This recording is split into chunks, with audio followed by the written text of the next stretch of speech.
There have been so many contradicting statements on what will happen after Raila Amolo Odinga lost the AUC bid. And the fact remains from my side that I have a contrary opinion to what people are thinking. Most people are saying that Raila Amolo Odinga is now coming to disrupt William Ruto completely. But on my side, I am saying that Ruto will be the greatest beneficiary of Raila Amolo Odinga's defeat at the AUC election. Ladies and gentlemen, that is going to form the basis of this analysis here today. But please, before I do so, if this is the first time you're watching our videos, kindly make sure that you subscribe, like, and comment, because that is the best support you can always give this channel. Petronilla, thank you so much for those who are supporting my channel. I received your support, and may God bless you. So as I progress here, let me just take you through step by step on how things have been happening as far as Raila Amolo Odinga's loyalty to his friends is concerned. When Raila Amolo Odinga was with Kibaki, he ensured that Kibaki has become the president. But when they parted ways, he left. When he had his own ambitions, they could not agree with Kibaki, he left. When Raila Amolo Odinga had a handshake with Uhuru Kenyatta, from 2018, they remained friends forever until 2022. What we realized there, it was that Raila Amolo Odinga, despite the allegations that Uhuru Kenyatta had led the cost of living to go very high, despite that life was difficult for Kenya, despite that Uhuru Kenyatta was not liked by most Kenyans, despite that William Ruto was seriously hitting Uhuru Kenyatta, Raila Amolo Odinga did not take advantage for any gain. Instead, he stayed with Uhuru Kenyatta till the end. And as a result, Uhuru Kenyatta gave him about 1 million plus votes. So in short, I'm saying that it's not easy for Raila Amolo Odinga to betray somebody. So as we speak today here, William Ruto has done one simple thing, to prove to Raila Amolo Odinga that he was sincere on what he was doing.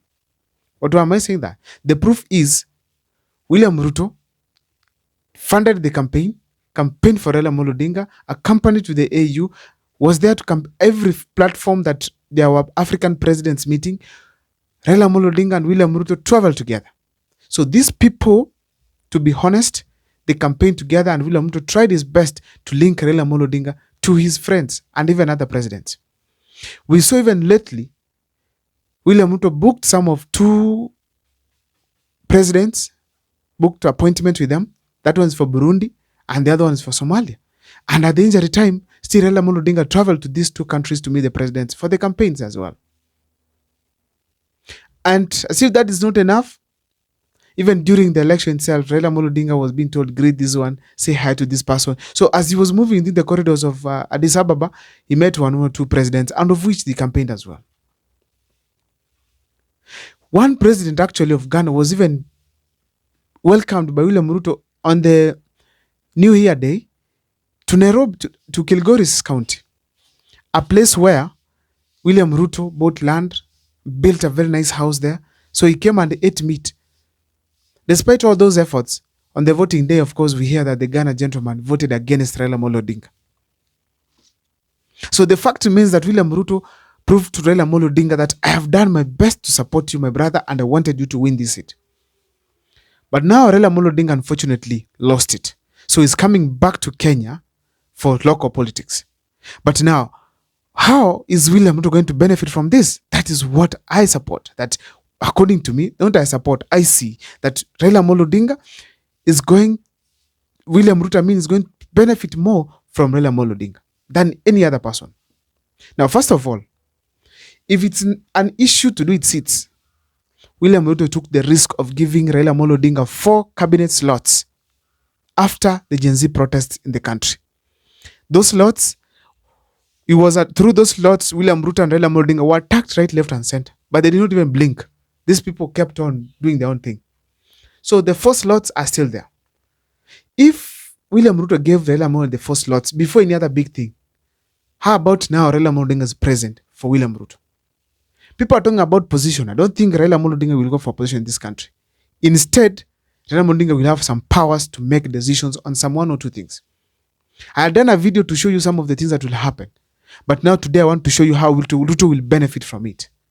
Number 1 on the list, it is that Raila Amolo Odinga will be able to consolidate as Otieno Kajwang used to say, to consolidate and then strategize with William Ruto on how to have, on the Raila strongholds. Consolidate Raila strongholds. That is the Mombasa region, the Coast region, the Nyanza region, and of course, Western region.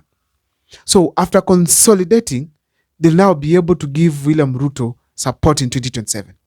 The fact remains that Raila Amolo Odinga's absence in the Kenyan politics, it could have led to a huge low turnout in his strongholds.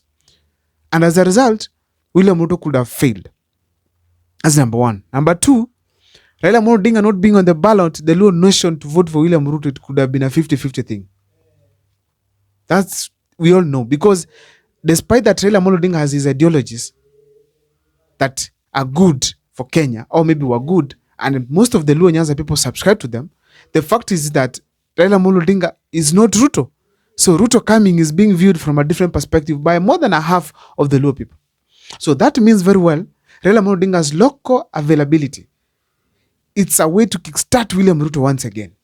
And we are going to see, of course, appointments right, left and center, but the fact remains that Raila Amolo Odinga will now bring his experience to help William Ruto on one or two things to manage the politics of this country. The question is, will they succeed? But the fact is, Raila Amolo Odinga is going to support him. So we are going to see these people working together going forward. So we, as people keep saying, Raila Amolo Odinga is going to fight William Ruto, get this, there are things that will happen because Raila Amolo Odinga has followers. And one thing that Raila Amolo Odinga and William Ruto are best in is to have what we call tribal leaders around them. So that when it comes to elections, they push us towards the tribal corner. And that's the politics they know best, so they are able to completely finish whoever is coming. So the fact remains, despite having tribal leaders, Raila Amolo Odinga and William Ruto have realized that, wait, the country is not heading to the right direction. Still, people don't like William Ruto. So, and actually, Raila Amolo Odinga shares the same hatred so far. So they are like, now, how do we return back the favor? How do we consolidate? Because Raila has not won any election, but Raila can win masses. He has not won any election in Kenya as far as the presidency is concerned. But William Ruto has won. So the only thing William Ruto knows how to win it, it's only Naina and make it happen. And making it happen, it's through bringing in some numbers. And those numbers will Raila Amolo Odinga deliver. But of course, he will now come to Kenya, have his time, work with William Ruto, appear in ceremonies, change the mood, rebrand himself, and hand over his supporters to William Ruto. The fact remains that if the other parties do not have a strong candidate, they are going to win the elections very early in the morning. But if there's a good candidate, that is if people put them here and engage them with William Ruto, they're able to say, considering these two people, William Ruto is better or the other guy is better. So they have to bring a strong leader that can defeat William Ruto on all fronts. On all fronts. Service delivery to be one of the first parameters to be considered engaging these leaders. So therefore, William Ruto is going to be the greatest beneficiary of Raila Amolo Odinga's loss. I don't know what is your take, but I hope you're going to give your opinion in the comment section. Thank you so much for watching. My name is Abel Mokwa. Keep following for the videos that we do here.